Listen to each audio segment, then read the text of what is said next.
Is our, oh, got it. Okay, great.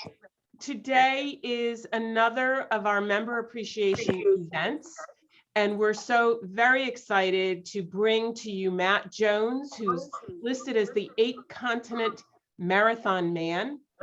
I'm going to ask everyone to please put yourself on mute for this presentation so that we don't have a lot of feedback. That would be great.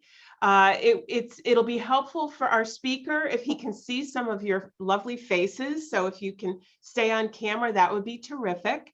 The first thing I want to do is I want to thank the Pennsylvania Association of Realtors Education Foundation for their sponsorship of this session. It wouldn't have taken place without their generosity. So I thank them very much on your behalf. I thank the PAR Education Foundation. This is being recorded so that we can offer it after the fact. I know that a lot of folks on Tuesday, I know there are a lot of managers meetings and such, but never fear, this is going to be recorded so you can tell all your friends and your office mates to look for this going forward. After today, Siobhan will send out the link to this and it'll live in our archives. So we can all take advantage of it after the fact. So right now, it gives me great pleasure to turn the floor over to BCAR President Dana Gray, who will be introducing our speaker. Thanks, Dana. Thanks, Pam. Good morning, everyone. Thanks for joining us. As Pam said, this is another session as part of our Member Appreciation Week. And before we get started, I do just want to say we do have some exciting news to share. Not today, but keep an eye out in your emails and on social media. We have a new member benefit coming your way that we're very excited about, and we think that our members will also be excited and happy to know that we're looking out for them. So stay tuned for that. Keep an eye out for that. I'm super excited and honored to introduce our speaker today. Matt Jones went from being a 3-time cancer conqueror to relearning how to walk, to surviving a bone marrow transplant, to completing 8 marathons on 8 continents. And yes, that includes Antarctica and newly discovered continent of, I'm going to say it wrong probably, but Zealandia. Oh, that's perfect. Olympic gold medalist Scott Hamilton had this to say: Matt Jones has done what anyone would consider impossible. Conqueror, overcomer, champion, superhuman. Matt has spoken to several realtor associations around the country, and we're so excited to have him with our BCAR members today. So please join me in giving Matt Jones a big round of Zoom applause. Oh, wow. With that, I'll turn it over to Matt. Well, thank you so much. I appreciate it. It is an honor and joy to be here. I have to share this. As we know in life, and everything is a teaching moment. I am currently on my phone.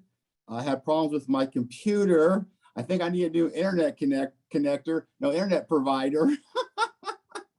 I paid him so much money. So if the view's a little shaky, it's because I'm on my phone. And I have no clock or anything, so you might want me to know at some point. I think we'll shoot for like an hour and 15 minutes. But if nothing else, and I've learned in life that we can't always control what happens to us.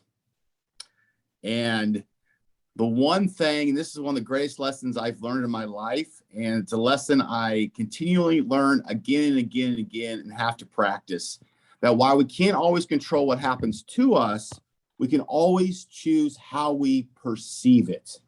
And this morning is an example. I've done so many of these Zoom calls. I log on early. I'm just getting ready. And then, of course, the internet connection's unstable. Then I try to restart the computer. The computer doesn't start. And you start getting stressed out. Now, let me share an example, though. This past Tuesday, so last Tuesday, I turned 43. Now, let me give you a backstory to that, because at one point when cancer spread to the fluid in my brain, I was told I had a less than 10% chance of living to 30. And I reached 43. And the doctor told me that. I nicknamed her Dr. Doom because she's the type of person that brightens the whole room as soon as they leave. And the reality is we all have these Dr. Dooms in our life, these naysayers. I call them dream busters. One of my mentors, Les Brown, and I encourage you, if you've not heard Les Brown, make sure you YouTube him, download him, talk about he's the greatest motivational speaker.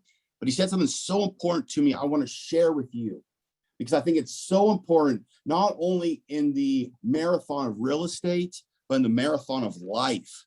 And he said this to me. He said, Matt, someone else's opinion of you does not have to become your reality. That's worth writing down. Someone else's opinion of you does not have to become your reality. He told me that over a decade ago. And I want to speak that to you, and may you take that with not just today, but through the rest of your life. Because as you all know, there's so many people out there like Dr. Dooms. There's so many people out there who will feed us negativity, will tell us what we cannot do. And I don't know about you, but for myself, many times I'm my own worst Dr. Doom. Can anyone relate to that? Yeah, many times I talk myself out of being my full potential, who I can really be. On a side note, my sister visited this weekend, and she lives in Oklahoma, and I'm here in Tampa, Florida. And so we went to Universal Studios, and I saw this ride. It was called Dr. Doom. Some of you may have seen this ride, but it's that ride that shoots you way up in the sky, like on a cylinder, then you come down, up and down. And my sister was like, let's go do the Dr. Doom. I was like, I had the real life Dr. Doom. And so one of the things a technique I want to give to you, and a lot of the stuff I'm going to share with you today, perhaps you've already heard it.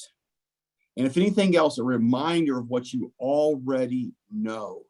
Because I think with everything that's going on in society right now, everything that's going on just the world, at least for me, it's easy to become discouraged. I realize this. The fact that you're on this call, that you're listening to this recording, proves to me that you are a high-skilled, high-value person, that you not necessarily need any new skill sets, but I think in the days that we live in, that we need help with our mindset. And so that's really what we want to talk about today, is the mindset. And to share with you strategies, inspiration, and encouragement so that you can keep going in the marathon of real estate, the marathon of life, the marathon of uncertainty. Now, if you ever ran a marathon or a half marathon or done a race, you know that every once in a while they have water stations. And the purpose of those water stations is to stay hydrated and to stay energized so you can cross the finish line. And that's really how I look at this session today, is help you just to stay energized in this marathon, to finish not only this year strong, but to go into 2022 to have your best year ever. Sound good or sound good? This works a lot better when you're a live audience, right? With feedback. And so one of the strategies I want to give you is this, and this is from the field of positive psychology. And a lot of things what I'll share today is from the field of positive psychology, which was based out of the great state of Pennsylvania. University of Penn, Dr. Martin Seligman, he coined the term, and he's considered really the father of positive psychology. And positive psychology studies successful people, happy people, fulfilled people. It studies people who have overcome tremendous odds and obstacles and tragedies and turned that around. And so one of the things that we learned from positive psychology is the importance of being a high hope person versus a low hope. Now, a high hope person is a person that sees possibilities, a person that when they go after their goals and they come across an obstacle or challenge, they find another way. And what research shows, and this is a little strategy I want to share with you, and I'm sure you've probably heard it before.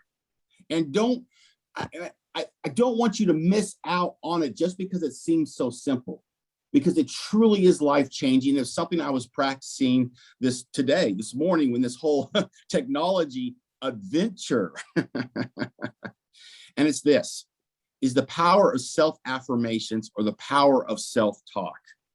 Now, one of the things we learn in positive psychology is this thing called a negativity bias.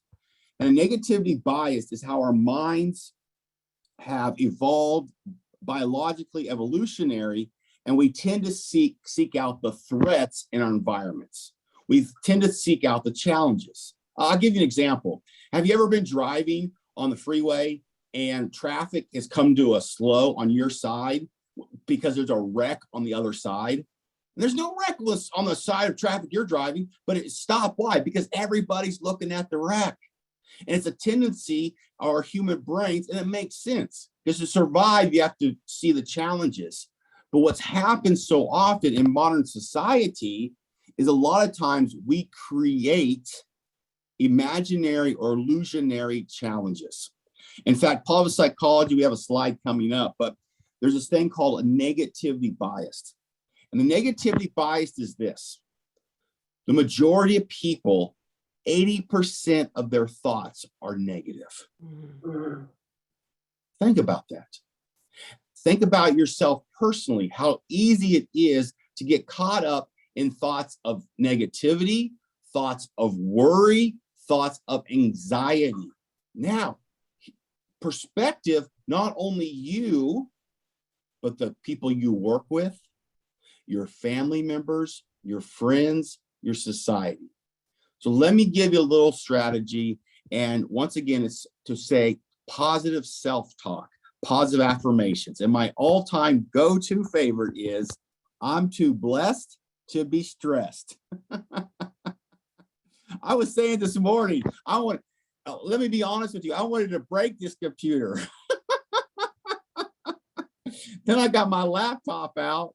I got to do some technology upgrade. I think that's the point for me. I get this laptop out and it says has to computer update. I'm like, come on, are you serious? And I'm telling myself, I'm too blessed to be stressed.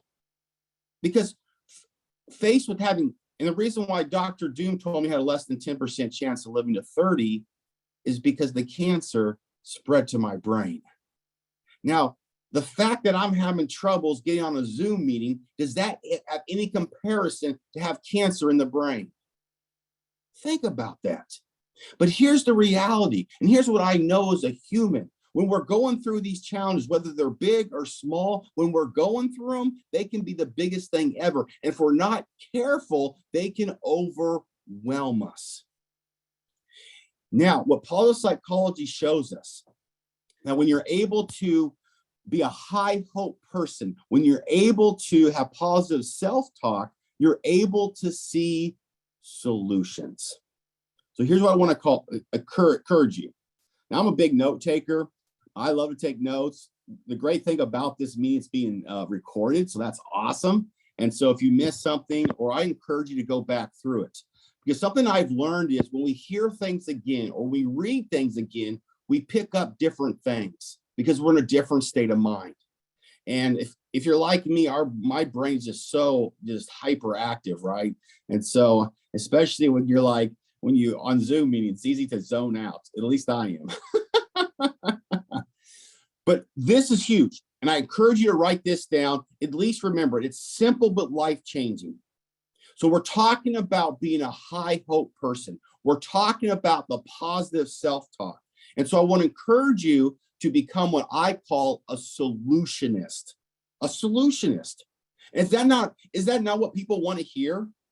Because the reality is, I think so many people are focused on the problem. Now, this is a golden nugget of wisdom that I learned in my life. The quality of your life is determined by the quality of your questions. The quality of your life is determined by the quality of your questions.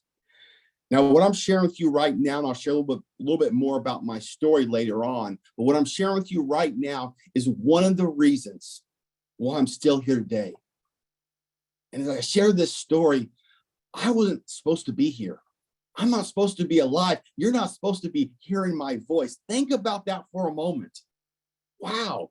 I mean, I'm just getting goosebumps thinking about that because I forget sometimes. Let me repeat that. The quality of your life is determined by the quality of your questions. You see, the majority of people ask this question, what's the problem?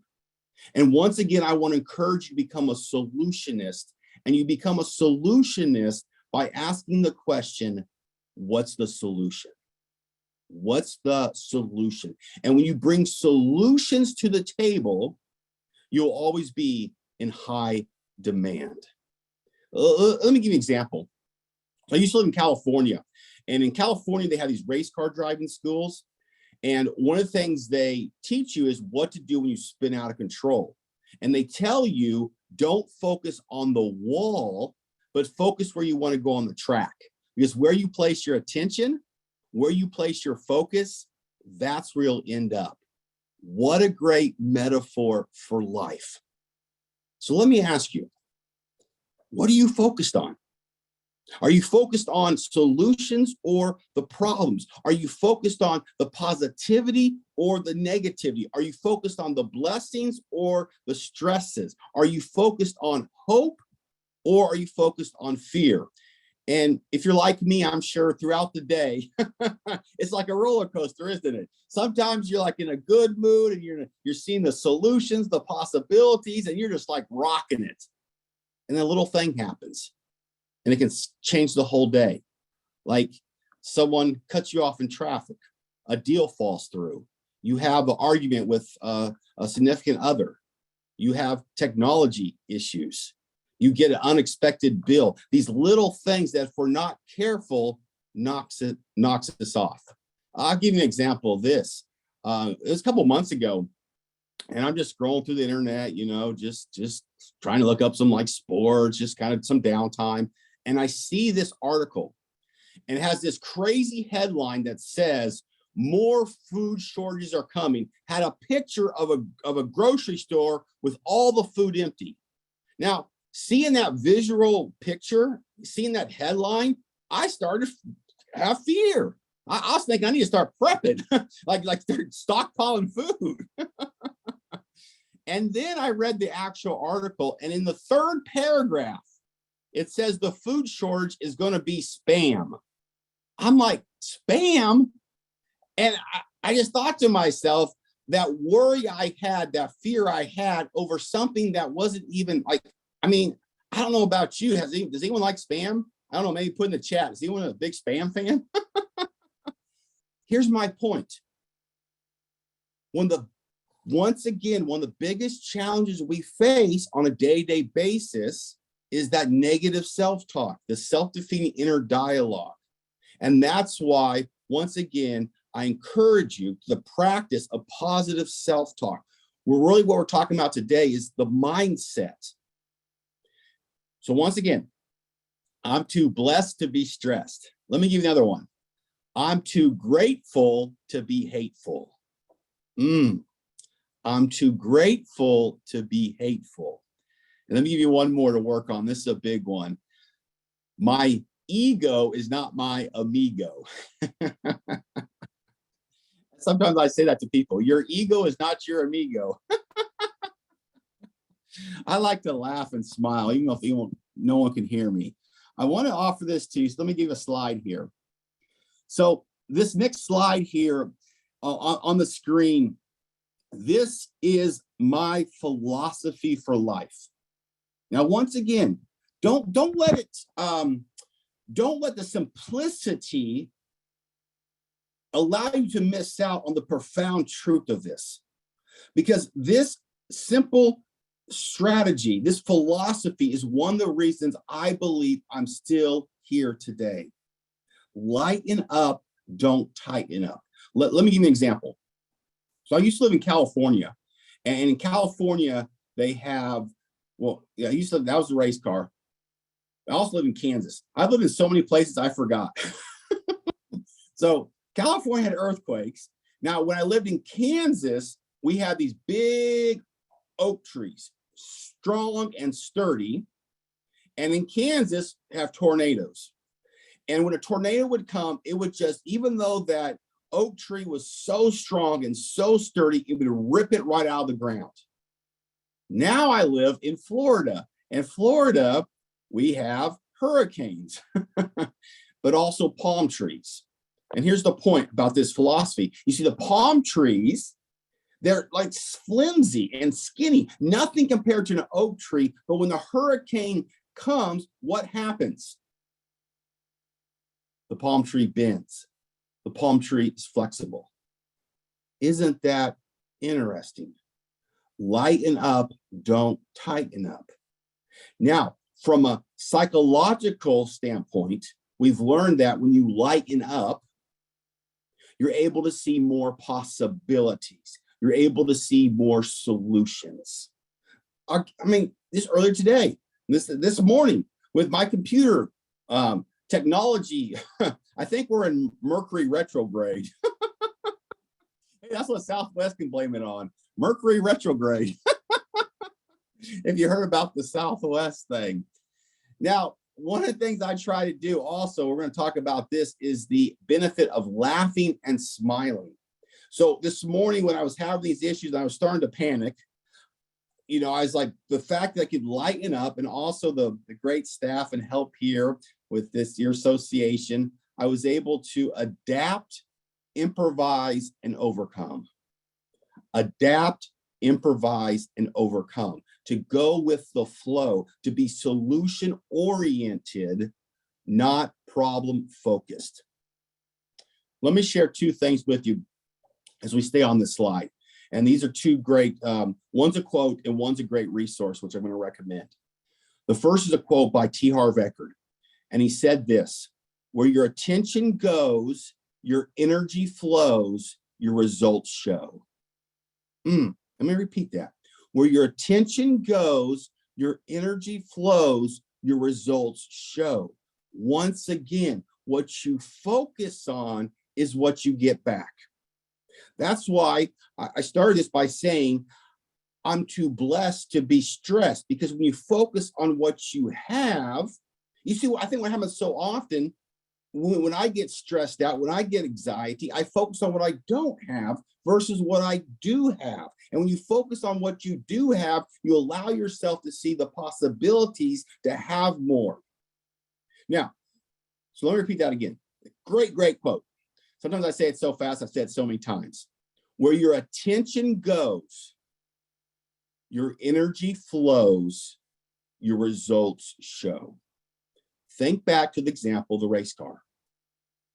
When we spin out of control in life, which that's just part of life, we can choose to focus on the wall, the negativity, the fear, or we can choose to focus where we want to go on the track. To be solution oriented, not problem focused. Once again, the quality of your life is determined by the quality of your questions. By asking this simple question, life-changing, what's the solution? What's the solution? See, if you get in that habit, you're going to see the possibilities. It changes everything. One simple thing. Can you repeat that once more? Okay, I don't know if Kim is kidding or, okay, I'll repeat it once more.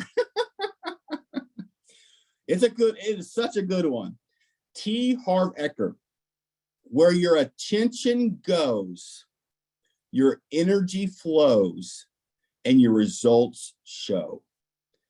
And thank you, Kim, for putting that in the chat. Feel free anytime if you want to repeat anything or have any questions or comments, feel free to chat. So it popped up right on my phone, so that's great. Oh, thank you, Kim. So I appreciate that. Yeah, it's a great quote, and it's a great reminder. Now, what relates to that quote, a second source, I want to recommend this to y'all, positivityratio.com. Positivityratio.com.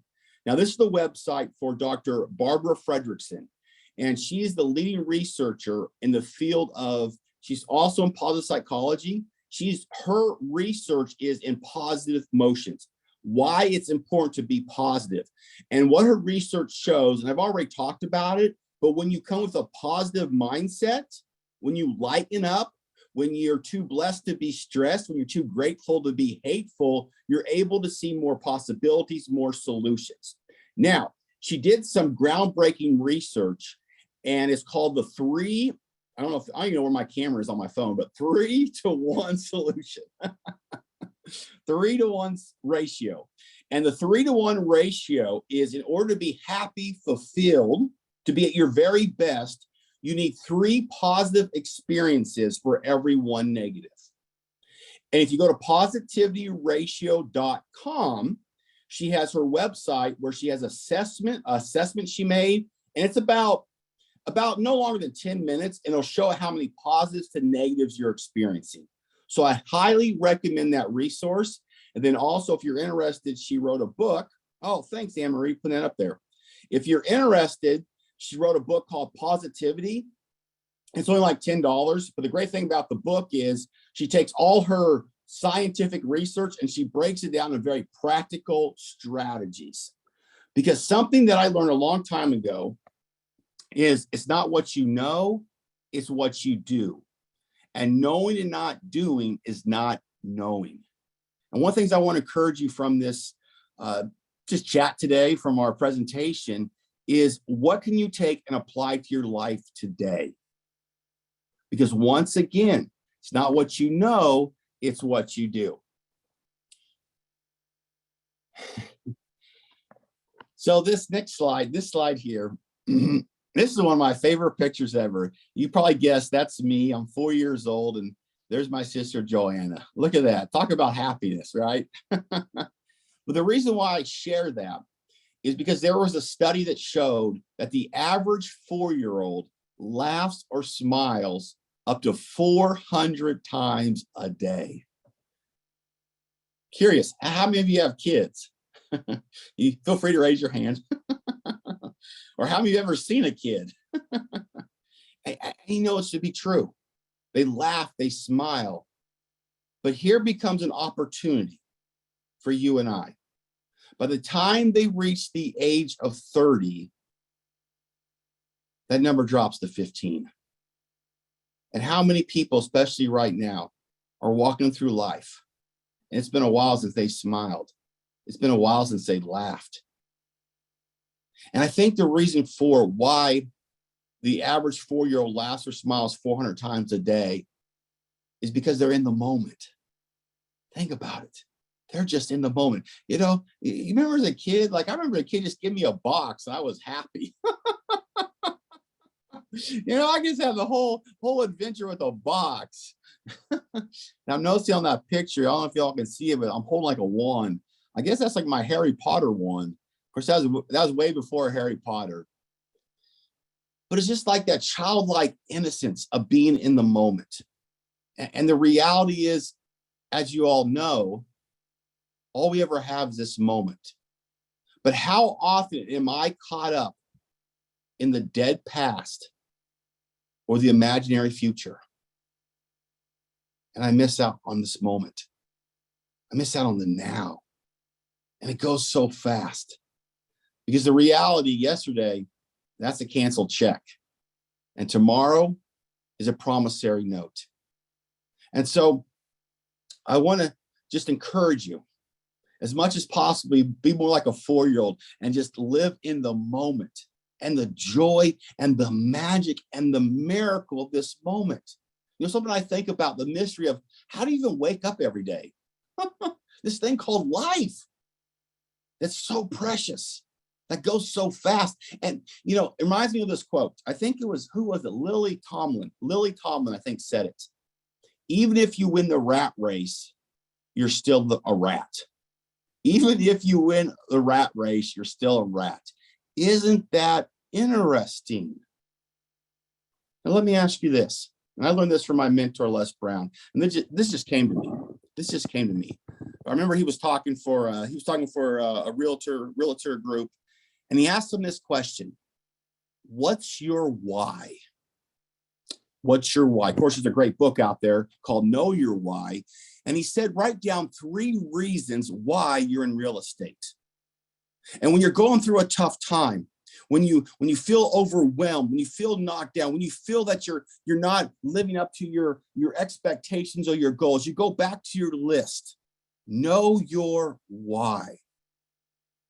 So if this resonates with you, I encourage you, get a note card, get a piece of paper, write this down later, and carry that in your wallet or your purse, or put that up in your office or on a computer. Why? What are the 3 reasons? 3 reasons why you're in real estate, because that's going to help you carry through.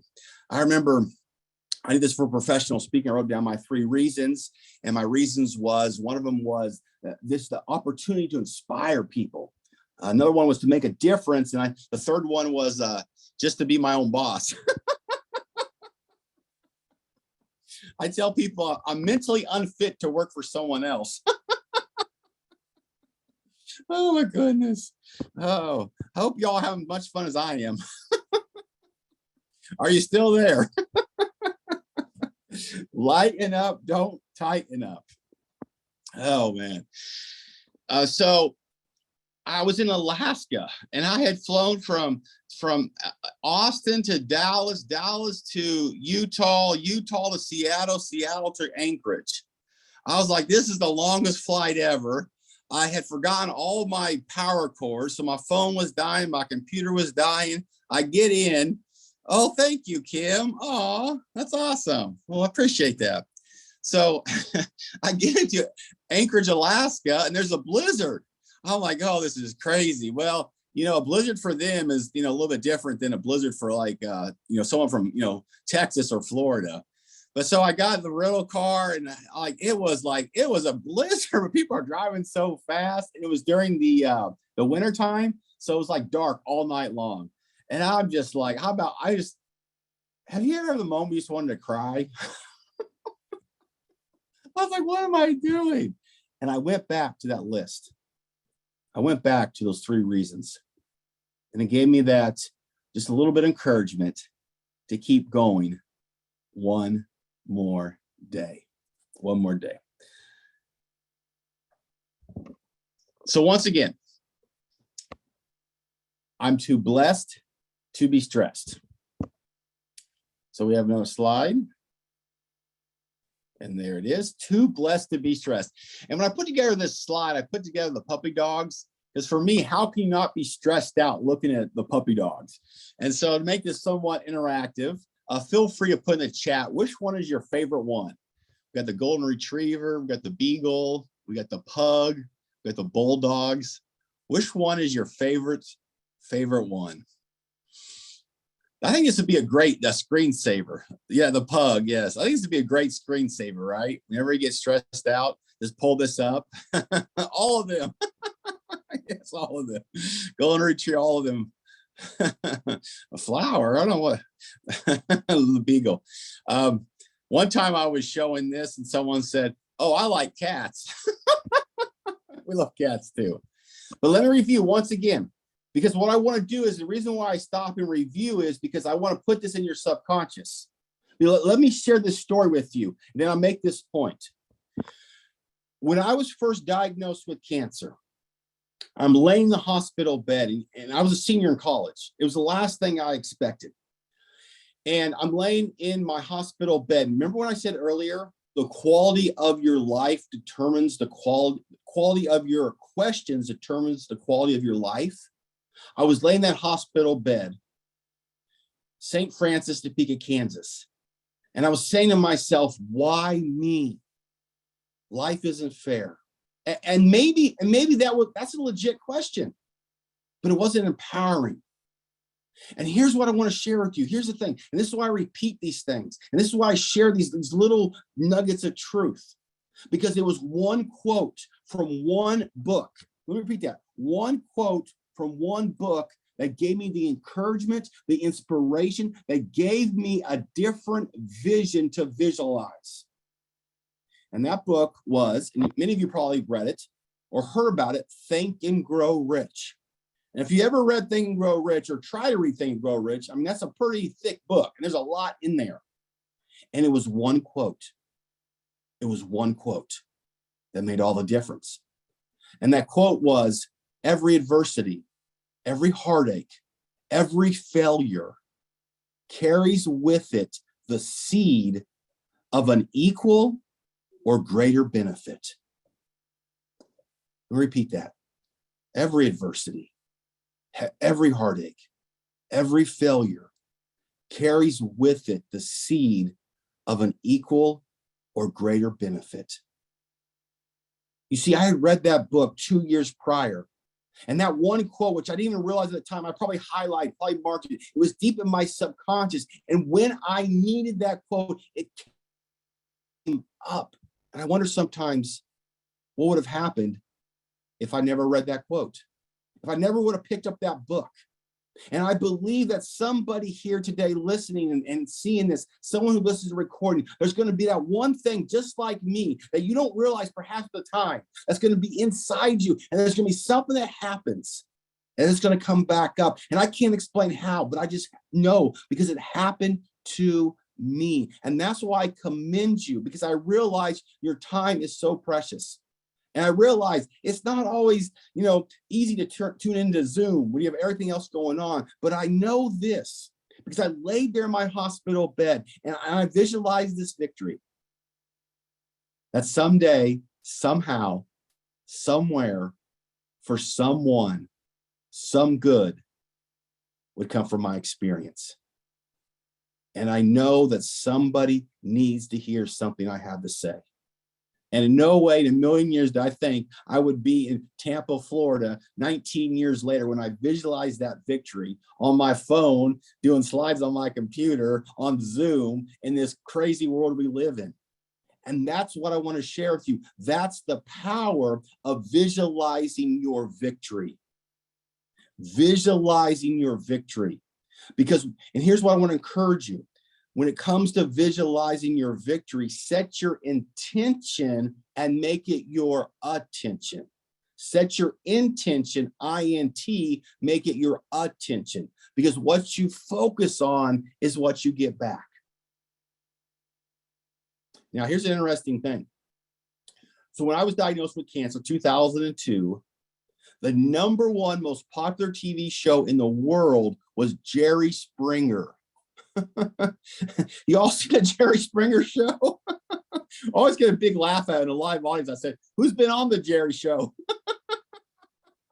But here's something, and once again, why I commend you, because you realize the importance of personal development. You see, I think you can only go as far professionally as you go personally. The average American at the time I was diagnosed with cancer watched over 30 hours of TV a week. And you think about it, with our streaming services now and our access on our phones and social media, how many hours a day do we waste on stuff that's really kind of like probably garbage for our mind? And at the same time, over 30 hours of TV a week, the average American, of course, you all are above average, read less than one nonfiction book a year. Less than one nonfiction book a year. And I think sometimes, and here's the point I want to drive home to you. What if I never would have read Think and Grow Rich? What would have happened if I had been watching 30 hours of Jerry Springer a week? I don't think you'd be hearing me. Charlie Tremendous Jones, he was a great motivational speaker, a contemporary with Zig Ziglar. One of my favorite quotes, he said this: you'll be the same person you are today 5 years from now, except for one thing: the people you meet and the books you read. The people you meet and the books you read. And so I want to encourage you to, I'm a big believer in reading books, but now where we have, podcasts, now we have audio books, and I encourage you, what's something you can do on a daily basis to feed your mind. Now, this next slide here, we have Homer here. And this is what I talked about earlier. And this is why I'm talking about all this, because I realize this, the fact that you're listening to this, the fact that you are so involved in the association, I realize you have the skill set. But with everything that's going on today, I think more than ever, and I repeat this, is having the mindset to take action on the things we know we need to do. Because I don't know about you, but for me, my biggest challenge sometimes is just do the things I know that I need to do, that I'm supposed to do. So this is the scientific formal definition. This negativity bias, once again, refers to how our brains are hardwired due to our biological evolutionary ancestors to seek the challenges and threats in our environment. You know, it reminds me of this, I don't know if you've seen a new commercial on Progressive where they're at the airport and the premise is don't be like your parents, and they're doing all the behaviors like their parents. Have you ever said, you remember as a kid, how you like, I'll never be like my parents. Then when you get older, you're like, wow, I have all these things in common with my parents. Is because we pick up patterns. And I think part of this process of life is to keep the good patterns and transcend the bad ones. And this is really what happens at negativity bias. It's been passed down from generation to generation. And so that's why, once again, we talk about this positive self-talk. One of the things I created is I call it the Life Blessings Daily Bank Account. And for me, it helps put in perspective life. And so what we have here, we just list 3 blessings. Now think about this. This is just 3 blessings. And what the point of sharing this is to share how good life is. Because once again, as our human nature, it's easy to focus on what's bad. I remember someone once said is, everyone complains about their job until they don't have one. Wow. You know, it's kind of like health. It's easy to take for granted until you get sick.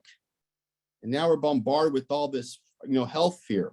But let me just share this with you, run this over with you. And this is, feel free if you want to take a picture of this and share this, because this is huge. So every day, the average person has 100,000 heartbeats. I mean, how many would agree? Your heartbeat's a blessing. Every single day, we're given 86,400 seconds. Every day, the average person has 23,000 breaths. In fact, let's just pause for a moment. And if you're able to, take a big, deep breath in and breathe out.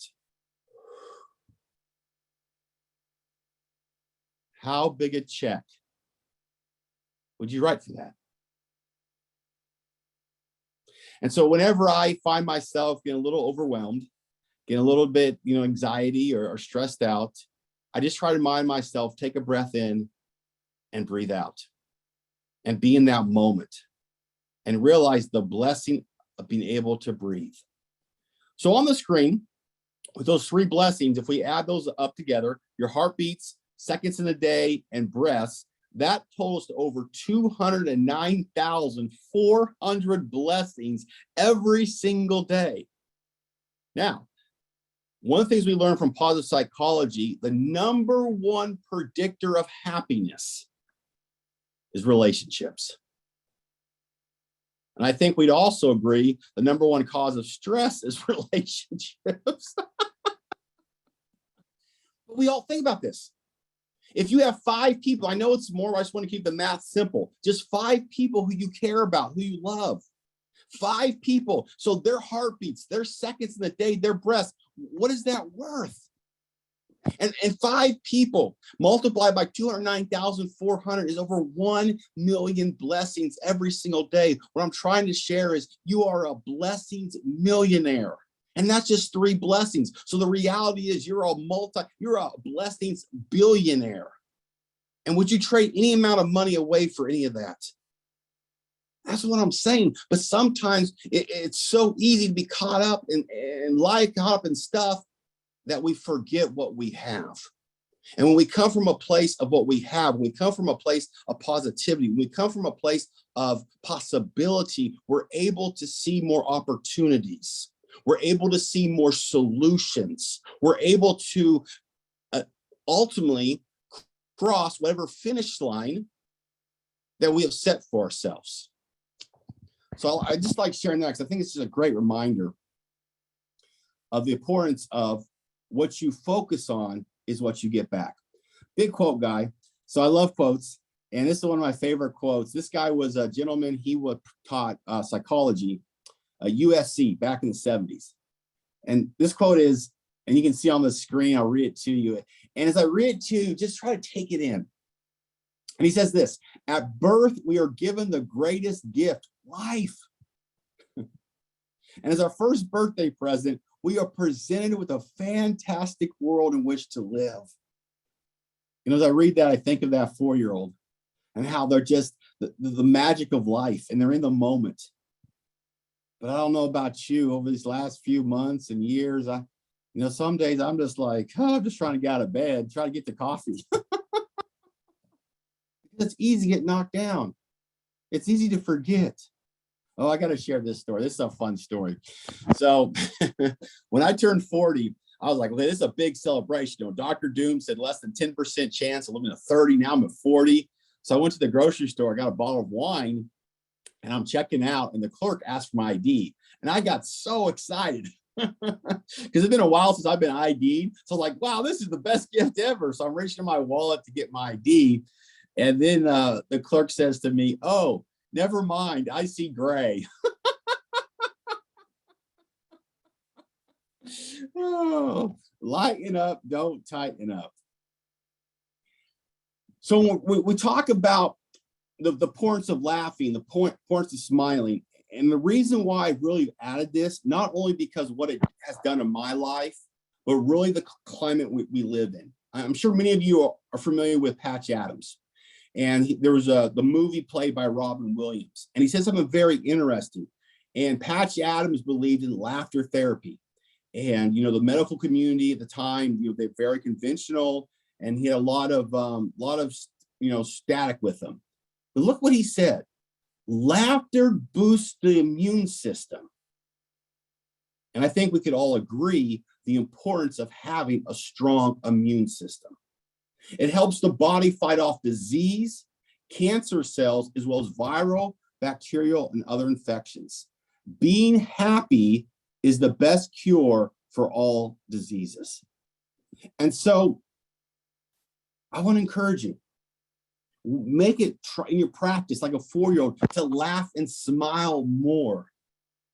Because not only does it help with your immune system, we all know right now more than ever, it's important to have a strong immune system. I really believe that the CDC needs to add laughter and smiling to the recommendations on a daily basis. And the best part of it, it's free and allows you to be in the moment and it allows you to see possibilities. At the time this morning, I wasn't laughing at my technological adventures, but later on I will, because in the long scheme of things, how often do I get stressed out over stuff that does not matter? It reminds me of this, and you probably heard this, but fear, that acronym stands for false evidence appearing real. Because the majority of times, the things that we fear never happen. I'll give you an example to remind yourself, because so let me give you a definition as an example. So a definition of fear is the anticipation of pain, the anticipation of pain. So often fear is we're thinking about the imagined future. So whenever I find myself getting a little fearful, anxiety, worry, you can do this. If you would please, raise your hand tomorrow. Raise your hand tomorrow. You can't, because tomorrow never comes. Well, it's already tomorrow in Australia. So I guess the world's not going to end today, right? Because it's already tomorrow. But once again, how many times does fear paralyze us? How many times do we get paralysis by analysis? Now, here's another study. We should a couple more studies just to show the importance of why laughter and smiling is so good, and not just my word for it, but actually these are scientific studies. There's 5 benefits of laughter. Now we're not going to go through all of them. You can see them on the screen. I'll just kind of go through them quickly, but look at all these benefits. Helps the heart, helps relieve pain, decreases depression. Number 4 is my favorite. It helps burn calories. I'm thinking, you remember back in the day with Richard Simmons, Sweating to the Oldies? I'm thinking about laughing with the oldies. This would be the best exercise ever. And then number 5, there's research that shows it helps the immune system. And this is life and death. And so once again, I can't stress the importance of the ability to laugh and smile. Now, I want to do one other study because growing up, I loved baseball cards. And I thought this was a really cool study. What they did was they took baseball cards and they took the pictures. And there's 3 categories you can see on the screen. And the first one was the players on their picture on the baseball card had no smile. And on average, they lived 72.9 years. The baseball players with a slight smile lived 75 years. And then the one with the big 4-year-old smile, like the 4-year-old, 79.9 years. That's a difference of 7 years between no smile and a big smile. Now, with these studies, there's a difference between causation and correlation. So causation is X determines Y, which is hard to prove. So we're not saying if you smile more, you're going to get 7 more years. But my thing is correlation is there's a possibility. So my thought, if it's even possible, I get 7 more years from smiling. Like I'm thinking about at night when I go to sleep, I get some tape and I can tape my mouth smiling. Once again, in review, lighten up, don't tighten up. I'm too blessed to be stressed. I'm too grateful to be hateful. My ego is not my amigo. Be solution oriented, not problem focused. What's the solution? Visualize your victory. Set your intention and make it your attention. So once again, what I'm doing, just like when I read Think and Grow Rich, is I'm implanting some of these little nuggets of wisdom within you subconsciously. And I know this, the way that our mind works, you're going to need it. It's going to come up or someone's going to say something and you can share that.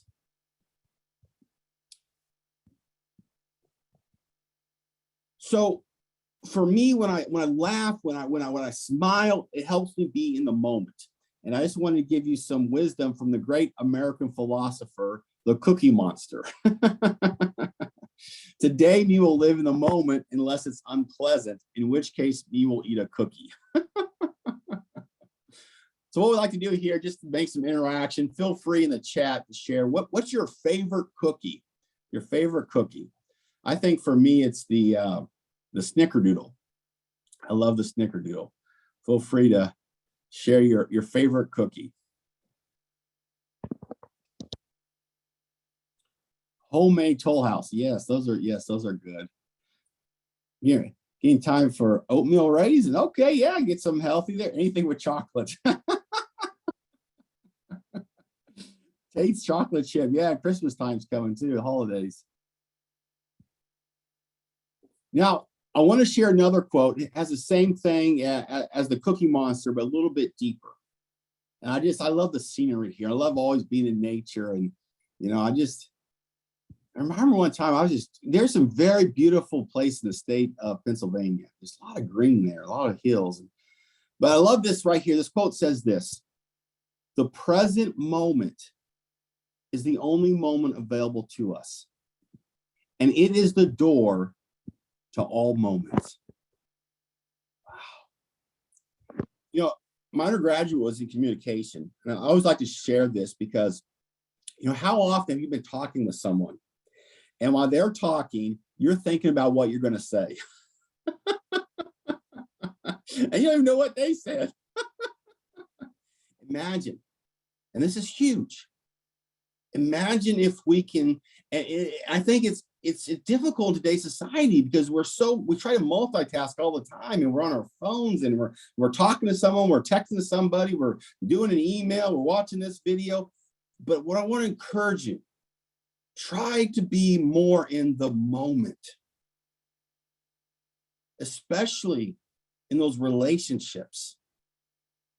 to realize it's okay not to try to think what you're going to say, just to listen to them, just to engage them. And I think one of the things that we've really lost is, especially younger people, how do you even communicate with a real live person? We're so used to text messaging. I mean, I would only like use the telephone, right? We gotta text them but just to be in the moment with people and realize that every person you come across is going through some stuff. I don't know why this just came to me, but I don't know why this story came to me. And I think it'll be beneficial for somebody. I don't know who, but I heard this story. You may have heard it before, but it was about this man who, 2 kids, and they were on a bus.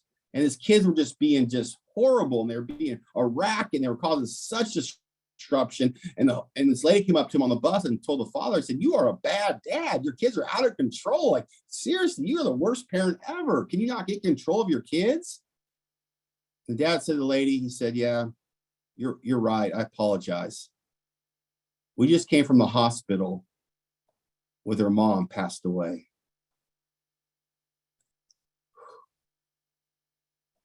You see, everyone's going through some stuff. And one of the things I think is important more than ever is just to practice, give people extra kindness. One of my mentors, Wayne Dyer, was doing an interview with Oprah, and he said Oprah, he told her, "It's better to be kind than to be right. Better to be kind than to be right."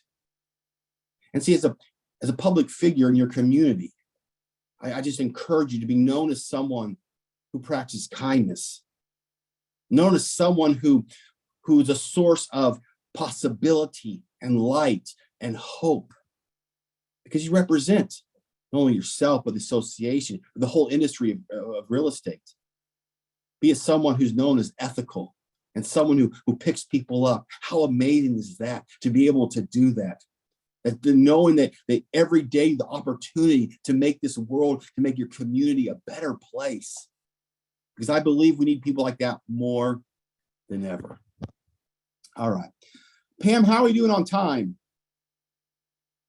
Let's see. We're at 10:39, so it's about an hour. How long would you like me to go for? An hour-ish. I said, whatever you need. Okay, so probably like no more than like 15 minutes. That'd be good. Yep. All right, 15 Thanks, minutes. Matt. Awesome. So just a couple reminders again. And once again, these are on daily things. Try to remind myself, and I like these little quotes. Actually, I think I made this one. Don't let the stresses of the future make you miss out on the blessings of the present. And I realize that's so simple, especially when you're involved in sales. Like me, it's like sometimes I get so caught up. How many bookings do I have? How much money am I going to make this month? And I get so caught up with this, and I miss out on, wow, look outside and I see a palm tree.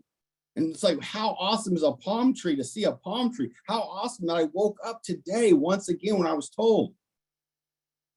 So let me tell you this story. When I was first diagnosed. So I was a senior in college in Emporia State University in Emporia, Kansas. And I was into bodybuilding. And my hero was Arnold. I wanted to move to California, get pumped up. I was a certified personal trainer. I was all about the gym. I wanted to be like, go to California. I wanted to like be a celebrity personal trainer. Maybe have an infomercial. But as we all know, life sometimes has other plans. And I began that fall semester and something wasn't right. I had a sore throat that wouldn't go away. And I was sleeping up to 16 hours a day. During one 24-hour period, I slept 23 hours. I thought I had mono, went to the doctor and got tested. Results came back negative. He said, "Matt, we got to run some more tests. You're free to go home." A little bit after 1 o'clock, 9/11/2002, my phone rang.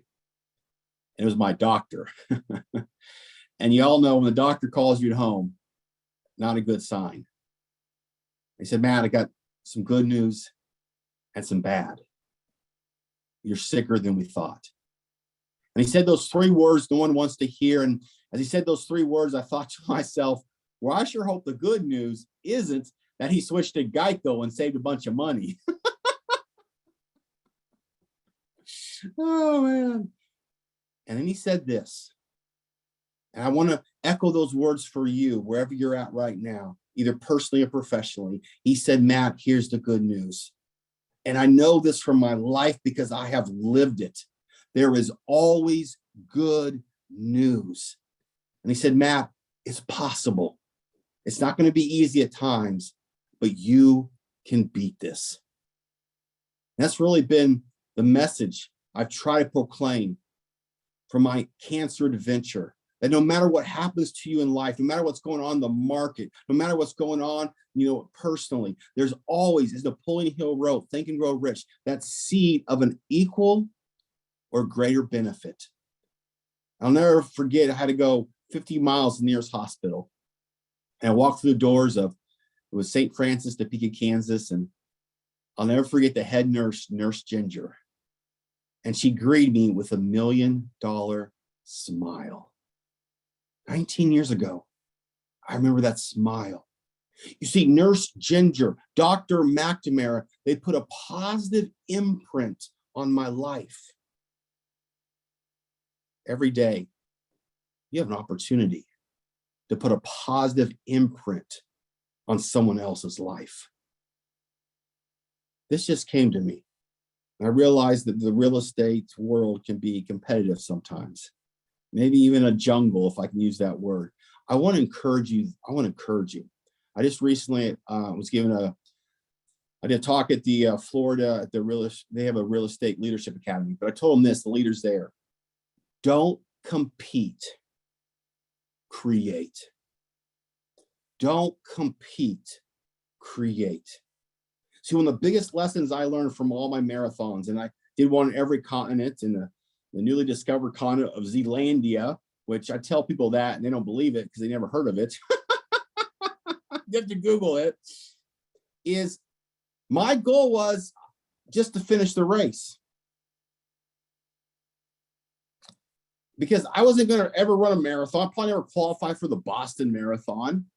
And I realized something, that we all have an individual race. And I think one thing that social media has done is we're competing against other people. We're seeing what this person is doing, that person is doing, and then it makes us feel bad about ourselves. The reality is, just like you have a unique and special fingerprint, you have a unique and special purpose.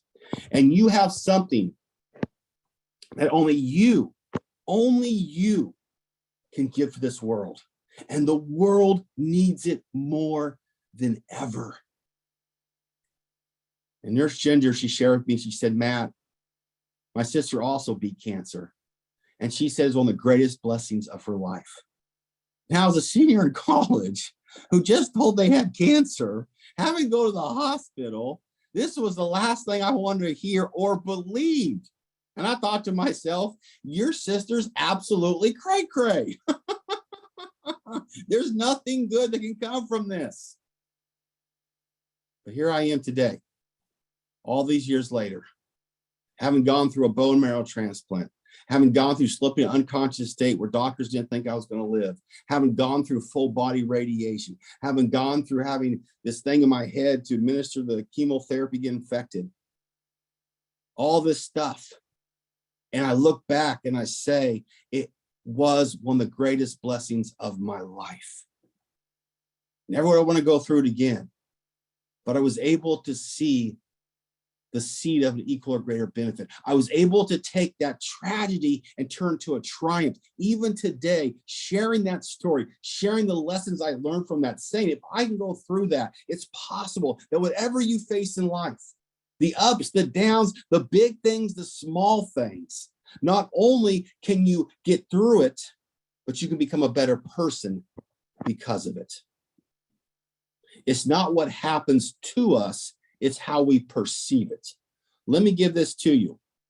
So we're coming down the final stretch here. It's a formula that I created, that I developed, that I learned from my cancer adventure. You notice I called it an adventure because I learned something a long time ago, that there's life and death in the power of the tongue. What that means is that words carry emotions, and these emotions can empower us, or these emotions can cripple us. For example, one of the things I learned from my mentor, Les Brown, he said, make no your vitamin. Make no your vitamin, because every no, how many people, when they hear no, it discourages them. So every no you hear is what? One step closer to a yes. In order to get a yes, you just need to get enough no's. See, it's a different way to see it. It's a different perspective. Ultimately, life is not what happens to you, it's how you perceive it. So here's the formula. C plus P equals R. C plus P equals R. Your circumstances plus your perception equals your reality. Your C plus P equals R. It's not what happens to you, it's how you perceive it equals your reality. So once again, your circumstances plus your perception equals your reality. You see, the circumstance, having cancer, at first, the reality, the worst thing ever in my life. That was how I perceived it. Till I came across someone who planted a seed of victory, Nurse Ginger. And I changed my perception, which changed my reality.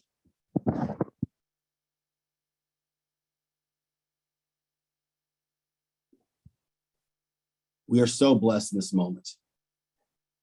And all we ever have is this moment. And so I want to encourage you once again that wherever you find yourself, whatever moment, whatever is going on, realize you have the ultimate control of what goes on in your mind. We call this the small circle responsibility, because I realize there's so much I can't change, I can't control, but the one person I can always control is me. One of my favorite affirmations, this is one of my goals every day. It's an ongoing goal for the rest of my life. A guy, Christian Larson, he wrote this almost 100 years ago. He said this: give so much time to improving yourself that you have no time to criticize others. Wow. Let me repeat that. Give so much time to improving yourself that you have no time to criticize others. Imagine how our society, how social media, how our companies, how our families, how everything would be transformed by that. And that's the opportunity that you and I have to be leaders, to guide people through light and hope and positivity, to be like Nurse Ginger, to be like Dr. McNamara, even when things are rough, even when we have to share bad news, but also the ability that we can share good news, that we can lift and empower people, that we can provide solutions. And that's ultimately what you do in this marathon of real estate. So we're just going to wrap this up. And something I share, and really what we've been talking about this whole time, are 3 simple choices. And the first one, I've already shared, that is visualize your victory. Visualize your victory. There's a timeless truth that says, where there's no vision, the people perish. And so I want to encourage you to get really strong about what victory you want to achieve by the end of this year, where it's coming close. What's one thing personally or professionally you want to achieve? And then allow that to springboard you into the new year. What victory do you want to achieve? Now, the second choice, because it's not enough to visualize your victory. It's not enough to set a goal or a dream. You've got to, and I said earlier, you have to, in the second choice, take action. Take action. Because ultimately, it's not what you know, it's what you do. And knowing and not doing is not knowing. And I love what Dr. Martin Luther King Jr. said. He said, you don't have to see the whole staircase, just take the first step. You see what happened at one point when the cancer spread the fluid in my brain and got infected, this device to administer the chemotherapy. My kidney rose 104 degrees and I slipped to unconscious state. Mother's Day, Valentine's Day, 2004, I slipped to unconscious state. That's when Dr. McNamara came in, not Dr. McNamara, Dr. Doom came in my hospital room assessed my condition, and walked out to the nurse's station. And she told them 2 o'clock in the morning to call my family and friends because they did not think I'd make it through the night. But against all odds, I recovered. But I remember when I came out of that unconscious state, I'm sitting in the hospital bed and I had these tennis shoes on and the laces were untied. And I knew I was supposed to do something with them. I couldn't remember what it was. And my dad was in the room with the physical therapist and he walked over. And just like when I was 5 years old, he knelt down and tied my shoes. I was a 25-year-old man. I could not tie my own shoes. You know, I think back, if only they would have been Velcro, that would have solved the whole problem. And they helped me to stand up. And once again, I knew I was supposed to do something. I couldn't remember what it was. And they put my left arm around the physical therapist. They put my right arm around my dad. And I took my left leg and picked it up and put it in front of my right. Took my right leg, picked it up and put it in front of my left, one by one, as I had to relearn how to walk. And that day, even with their help, I couldn't even go 5 yards. And I was exhausted. And they brought me back to my hospital room in a wheelchair. I was about ready to give up. I was about ready to quit. I didn't know if I could take any more. There's a small little voice in my head, had this crazy idea of running a marathon. To this day, I'm pretty sure it's all the medication they had me on. 26.2 miles. I couldn't even tie my own shoes. I couldn't even go 5 yards with the help of 2 other people. I'm here to tell you, don't worry about the odds. Don't worry about if no one has done it. Don't worry about where you're at.